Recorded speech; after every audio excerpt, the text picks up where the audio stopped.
Ford Everest. Yes, Ford Everest. Ini salah satu mobil yang banyak orang pengen tahu. Termasuk beberapa temen-temen gua tuh. Karena ada beberapa orang yang japri atau DM ke gua, "Bang, Ford Everest dong, Bang, Ford Everest dong."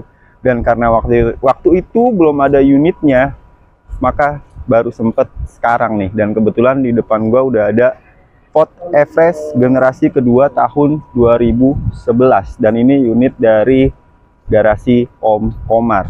Oh ya, unit ini dijual, tapi sebelum kita bahas jualan-jualan, kita bakal coba untuk ngasih tahu ke teman-teman serba-serbi dari Ford Everest. Jadi kita langsung kepoin bareng aja dan belajar bareng. Yuk.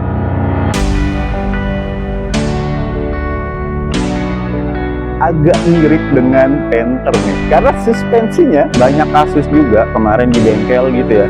Itu banyak injektor dari Ford yang nggak bisa dikalibrasi.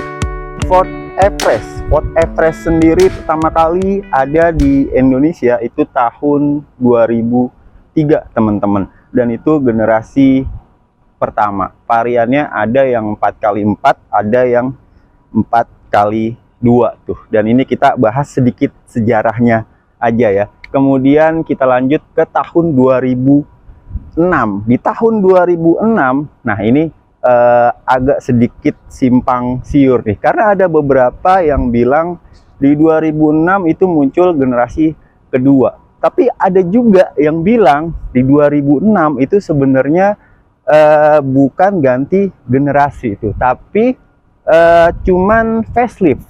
Artinya dia mengalami major facelift karena mesinnya beda dan juga bentukan bodinya udah agak berbeda tuh. Jadi kita mau bilang apa nih, generasi kedua atau major facelift? Karena beberapa media waktu itu bilang atau nyebutnya generasi kedua ya. Jadi kita sepakatin aja, kita nyebutnya generasi kedua. Nah, yang tadi tuh dari 2006 ada generasi kedua, kemudian mengalami facelift di tahun 2009. Nah, banyak yang bilang versi faceliftnya itu sebagai generasi 2,5 teman-teman. Seperti yang di depan kita ini. Ini unit tahun 2011 XLT Limited tuh, 4x2. Dan ada juga versi di bawahnya yaitu versi XLT. Bedanya di mana? Nanti kita kasih tahu teman-teman. Dan generasi kedua ini itu ada sampai tahun 2015. Nah, sekarang kita mau keliling-keliling dulu, bahas desain dan serba-serbi dari si Everest Gen 2 ini teman-teman. Kita mulai dari bagian depan nih. Ini agak sedikit berbeda dari generasi yang sebelum facelift. Kalau yang ini itu lampunya udah agak membulat dan sedikit pipih teman-teman. Sebelumnya itu kalau nggak salah lebih mengkotak dan sedikit lebih besar. Dan juga versi yang udah facelift itu grillnya seperti ini. Kalau yang sebelum facelift itu agak besar, masih terlihat seperti mobil-mobil Amerika umumnya gitu, berotot. Tapi ini udah agak apa ya, udah lebih sedikit ke Jepangan. Itu in my opinion aja. Mungkin teman-teman punya pendapat yang berbeda gitu. Nah tuh lampunya seperti ini, masih bohlam biasa. Kemudian grillnya, kemudian di sini ada blue oval Ford seperti ini badge-nya.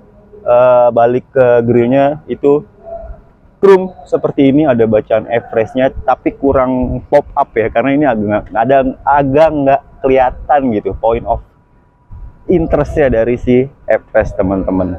Lanjut lagi, ada fog lamp 2 buah. Nah, itu sekilas bagian depan. Sekarang kita ke bagian samping. Yuk. Di bagian samping ini mobil emang panjang banget ya. Kalau nggak salah tuh panjangnya 5 meter lebih dikit gitu. Dan bentuknya masih hampir-hampir sama kayak generasi pertamanya tuh.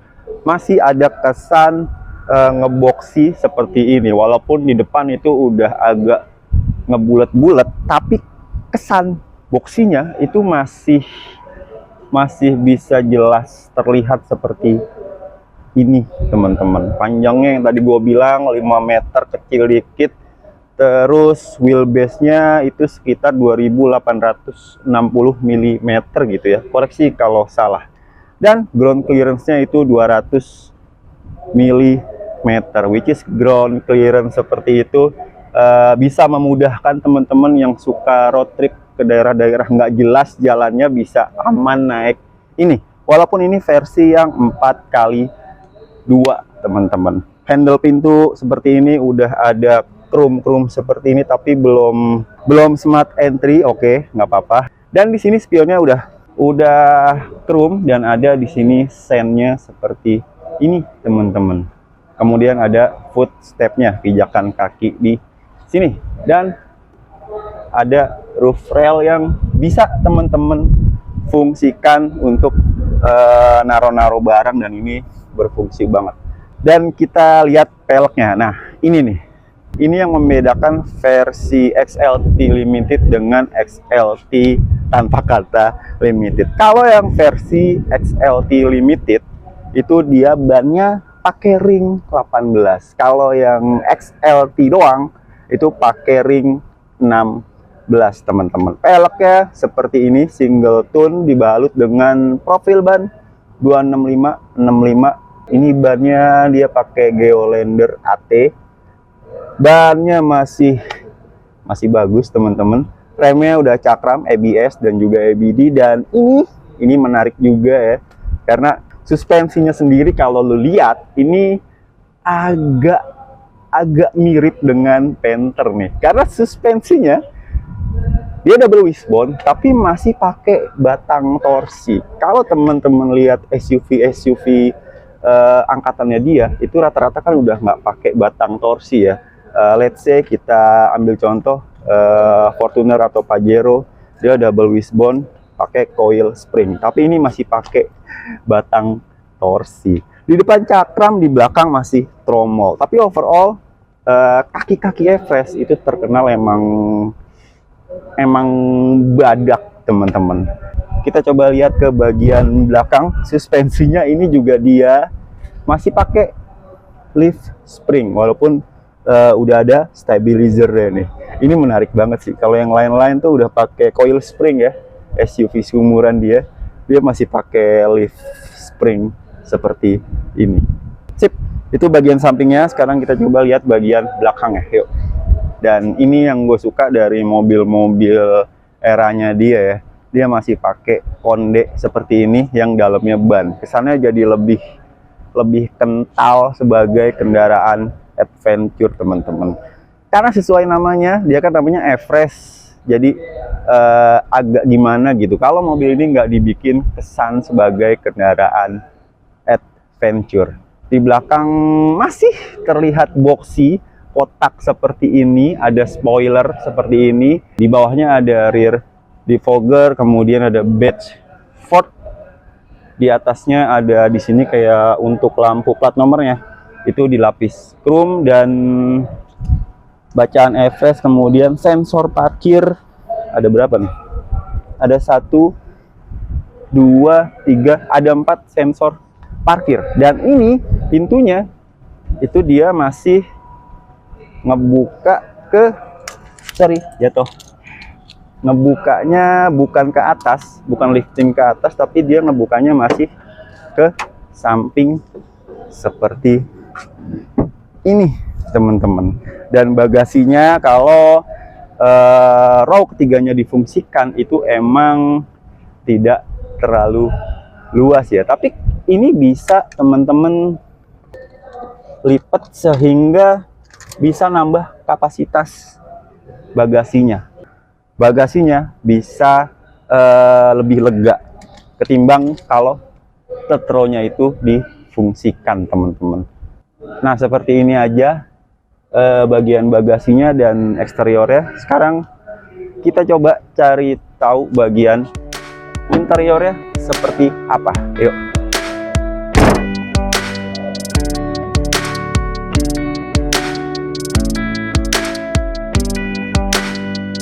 Ini interiornya ketimbang yang generasi pertamanya itu kan banyak yang bilang itu mirip Panther ya, tapi ini udah beda. terlihat modern, nggak juga, tapi yang jelas berkarakter aja gitu menurut gua. Ini American style banget seperti ini. Khas-khas mobil-mobil SUV Amerika, layout desainnya. Overall gua suka sih, tapi itu kan pribadi gua aja, nggak tahu menurut temen-temen. Nah, seperti ini aja layout dashboardnya. Bahannya emang oke, overall masih plastik, tapi nggak masalah karena kadang plastik itu lebih cocok untuk iklim di Indonesia ya. Panasnya kan ampun-ampunan gitu. Jadi plastik terasa lebih durable, teman-teman. Dan ini ada tempat penyimpanan yang bisa dibilang invisible sekali karena nggak kelihatan gitu, seakan ini rapet aja menyatu, nggak ada fungsi apa-apa, padahal ini ada kayak semacam laci nih, seperti ini bisa buat naro handphone ya mungkin, atau itol, atau bisa naro makanan kalau pergi jauh. Di sini kecil banget tapi ya buat naro-naro something lah. Di sini tempatnya sangat tersembunyi banget, dan seperti biasa di sini ada tempat penyimpanan juga ya yang lumayan besar nih di sini, teman-teman. Itu aja sih. Dan ini nih yang membedakan XLT biasa dan juga XLT Limited. Kalau yang XLT Limited itu airbagnya ada 4 di bagian pengemudi, di setir, penumpang, di dashboard, dan juga di samping-samping kursi ini ada airbag ya. Jadi total ada 4 airbag ya. Kalau yang XLT biasa kayak cuma 2 deh, di setir dan juga di bagian dashboard. Tapi ini ada 4. Dan di bagian dashboard juga ada tempat penyimpanan lagi di sini buat naro-naro sesuatu ya. Kemudian ada entertainmentnya di sini, Kenwood. Gue nggak tahu ini OEM-nya dia atau enggak. Kalau ada yang teman-teman tahu lebih tentang Everest, bisa komentar di bawah. Ini OEM-nya dia atau bukan. Ke bawahnya lagi ada knop-knop AC seperti ini, masih puter-puteran. AC-nya ada pengaturan temperatur, ada heaternya juga di sini. Kemudian ada fan speed, pengaturan arah semburan. Kemudian ada defoggernya juga. Itu aja di bagian AC. Ke bawahnya lagi ada tempat penyimpanan di sini menjorong ke dalam, cup holder, kemudian 2 buah ini power outlet ya, 2 buah power outlet atau ini lighter, tapi kalau sekarang kan bisa lu pakai adapter, dimanfaatkan sebagai power outlet. Dan yang menarik dari si Everest ini adalah rem tangannya. Ini ngingetin kita sama Kijang kotak atau Panther kotak. Rem tangannya seperti ini tuh. Masalah? Nggak masalah sih menurut gua.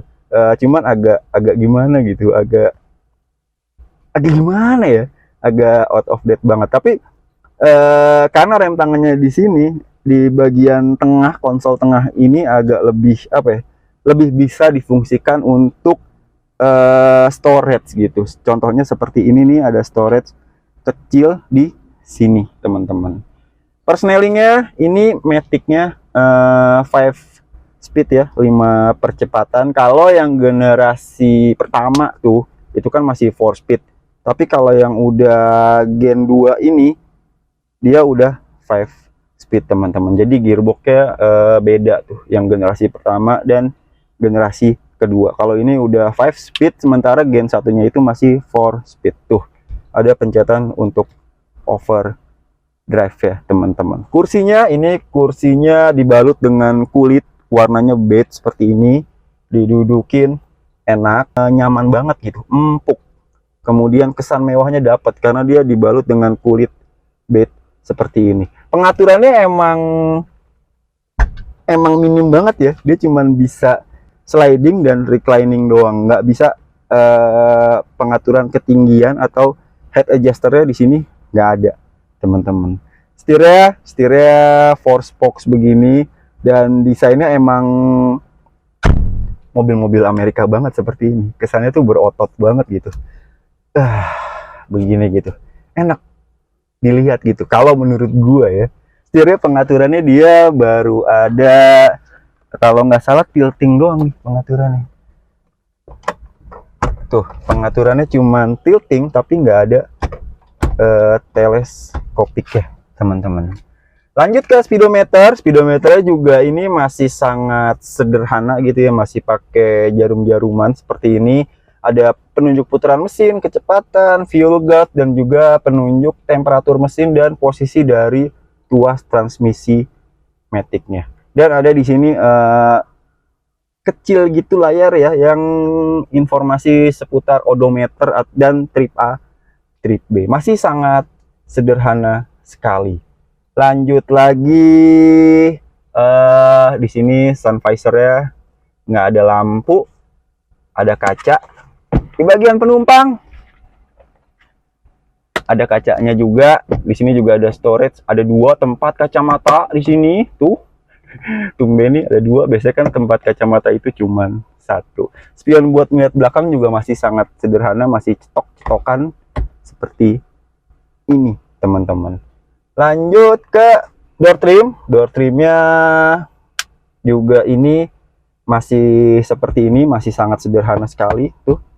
Di sini plastik, di sini ada empuk-empukan dikit, kemudian ada aksen chrome seperti ini. Dan ini yang gue sayangkan, di sini bagian ini empuk, cuman untuk sandaran tangannya itu ke bagian yang plastik seperti ini. Kenapa nggak ininya nih yang soft seperti ini ditaruh di sini yang untuk sandaran tangan teman-teman? Ini sayang banget. Pencet-pencetan power window yang autonya cuman di bagian driver tok, tapi di bagian penumpangnya itu masih biasa power window-nya. Kemudian ada pengaturan untuk central lock-nya. Side pocket-nya ini bisa naruh 1 botol aqua nih tuh di sini, tapi makin ke belakang itu makin sempit.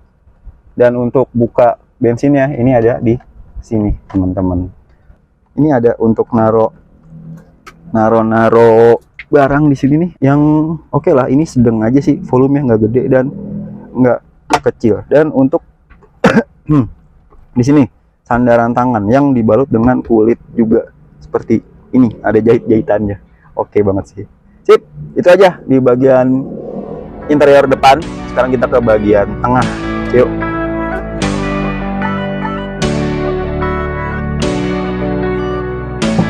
So, sekarang kita coba lihat bagian second row-nya nih, teman-teman.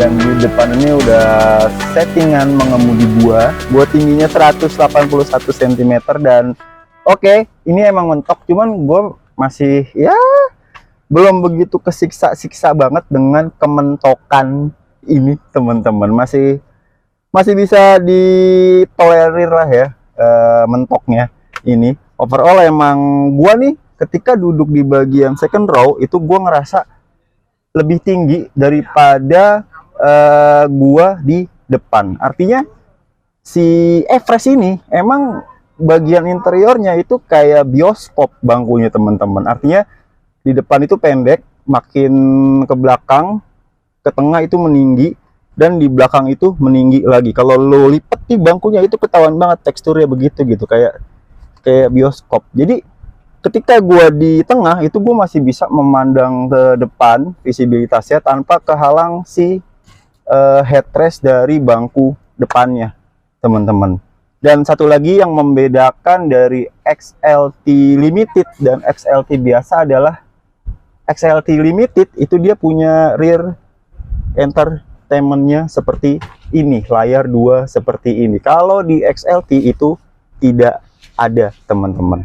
Kursinya dia pengaturannya ini kayak 50% nih. Dia bisa reclining sampai serebah ini enak sih ya seperti ini, walaupun ini agak ganjel di bagian sininya, tapi ya udah cukup oke lah, bisa reclining seperti ini.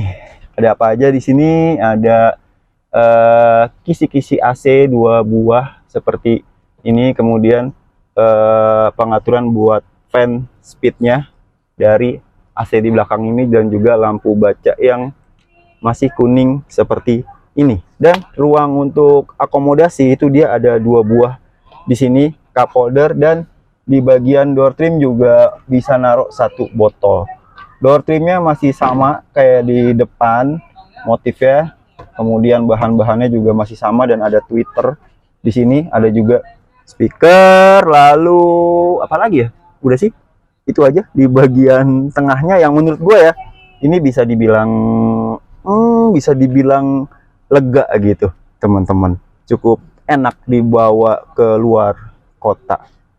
Walaupun sayangnya dia di sini nggak ada hand rest-nya, teman-teman. Sayang banget sih nggak ada hand rest-nya. Kemudian di bagian row ketiganya itu emang yang gua rasain ya, dia lega nih.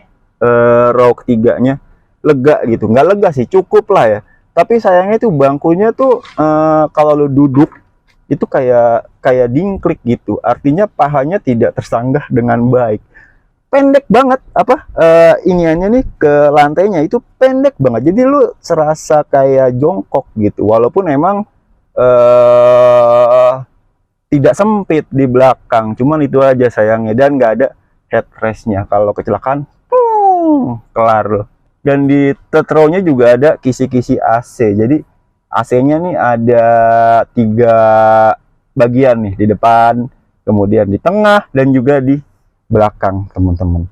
Intinya masih sangat sederhana banget sih, tapi oke lah, fungsional sih ini ya teman-teman. Sayangnya itu aja tadi gue bilang nggak ada handrestnya, tapi joknya cukup empuk didudukin. Sip, itu aja. Sekarang kita coba lihat bagian mesinnya, yuk.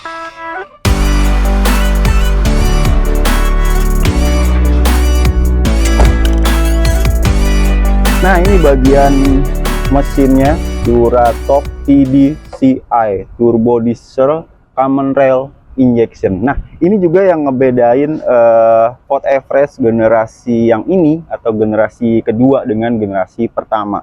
Kalau yang generasi pertama itu dia masih TDI tuh, Turbo Diesel Injection, teman-teman. Tapi kalau yang ini itu dia udah Turbo Diesel Common Rail Injection. Artinya dia udah common rail tuh, teman-teman. Udah lebih elektris daripada generasi pertamanya. Dan mesin ini itu bisa menghasilkan tenaga sekitar 143 horsepower dan torsinya itu 330 Nm. Lebih besar daripada generasi pertamanya yang belum common rail, teman-teman. Nah, mesinnya seperti ini, layoutnya seperti ini, dan ini dia masih pakai oli power steering, artinya dia belum EPS. Kemudian di sini ada modul untuk ABS-nya, dan overall mesinnya itu juga terkenal badak. Walaupun banyak yang bilang itu lebih badak generasi pertamanya tuh yang TDI, tapi ini juga nggak kalah badak, teman-teman. Dan ini nih, kemarin gue sempat nanya-nanya sama temen gue yang punya Everest, dan juga nanya ke bengkel, katanya untuk mengoptimalkan si cooling sistemnya ya, walaupun cooling sistemnya dari bawaan oroknya dia itu nggak punya masalah, tapi untuk mengoptimalkannya itu termostatnya itu teman-teman ganti pakai termostat Daihatsu Taruna atau Daihatsu Espas, teman-teman. Karena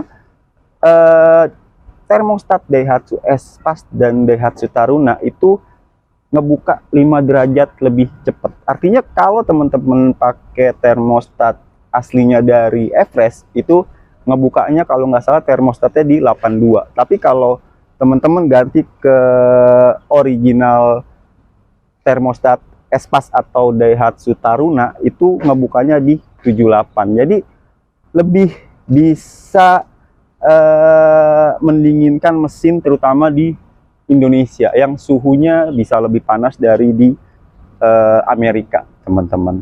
Itu aja sih beberapa saran dari temen gue yang cukup lama miara Ford, dan kemarin gue nanya-nanya ke bengkel, teman-teman, biar lebih lebih awet lah, dan sistem pendinginannya lebih maksimal.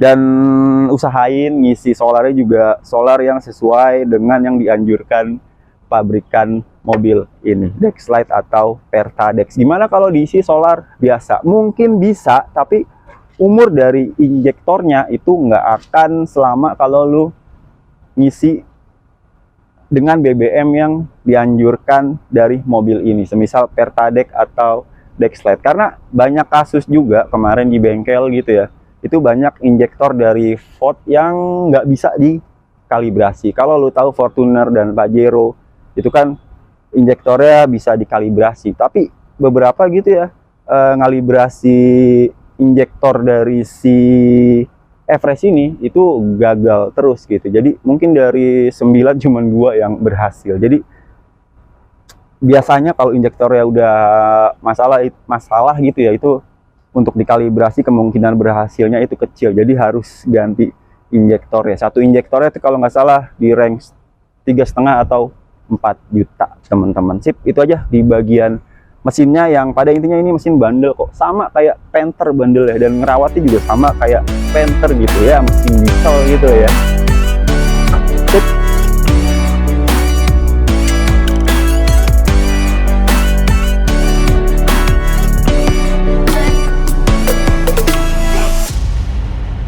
So, sekarang kita sampai ke kesimpulan teman-teman. Kesimpulannya mobil ini dijual dengan harga 168 ya. Pajaknya mati 2 tahun. Kalau teman-teman pajak yang mau diurusin itu harganya 178. Nego ya.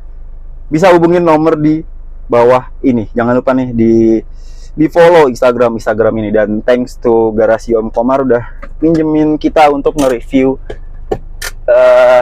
unit ini teman-teman.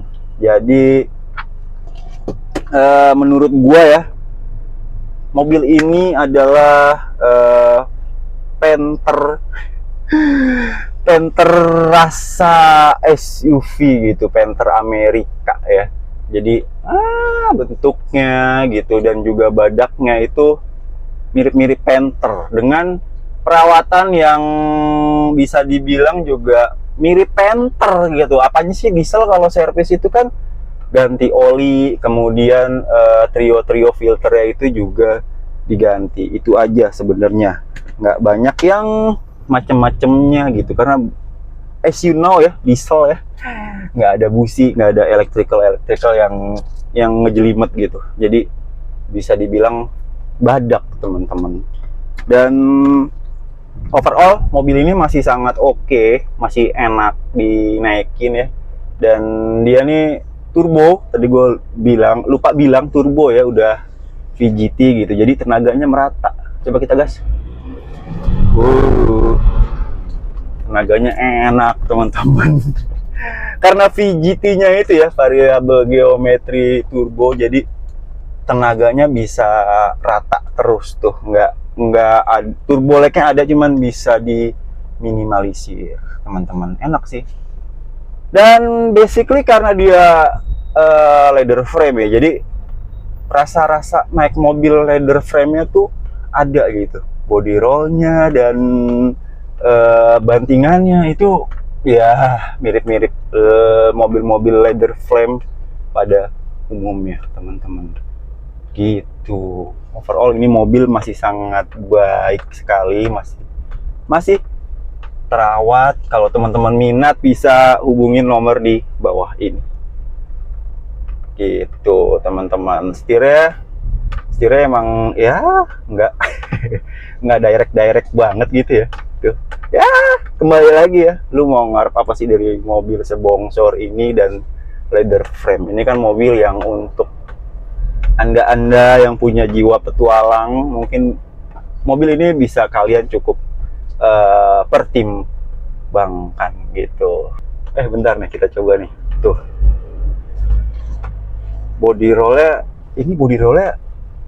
ada, cuman gua kaget gitu. Body roll itu masih dibilang cukup enak untuk kastanya dia ya, SUV leather frame ini enak, mantap sih. Terus transmisinya ini juga halus sih hitungannya, 5 speed gitu. Sip, itu aja sih kayaknya ya. Intinya mobil ini badak, serasa lu ngerawat Panther gitu. Kalau ditanya spare partnya jarang, nggak juga, banyak kok. Sekarang pinter-pinter lu nyari-nyari aja, pasti ada. Selama duitnya ada, pasti ada gitu. Dan nggak mahal-mahal banget gitu ya. Bahkan ada beberapa part yang bisa kalian substitusi dengan merek lain, semacam filter oli kalau nggak salah ya, itu dia juga bisa pakai punya Innova gitu. Jadi nggak, biasa aja sih, nggak mahal-mahal banget. Kayak suspensi depan itu kalau nggak salah ya 1,5 sampai 2 juta gitu, satu kanan kiri gitu. Jadi ya enak lah. Gue sih pengen sih kalau ada rezeki gitu jadi penter kedua si Everest ini.